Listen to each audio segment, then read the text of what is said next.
What's the most exciting thing about being on a film set? 3 biscuits. And there's a portaloo. That's good.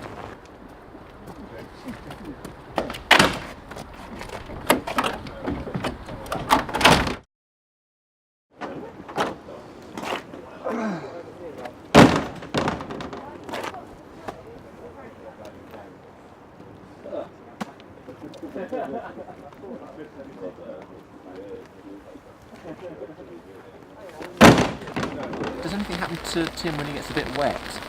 Well, I think he starts to seize up a bit, and I think we've ruined a few takes because he's got, you know, stuck basically. Take 3. Take 7. How has your driving instructor been with you today? Patient?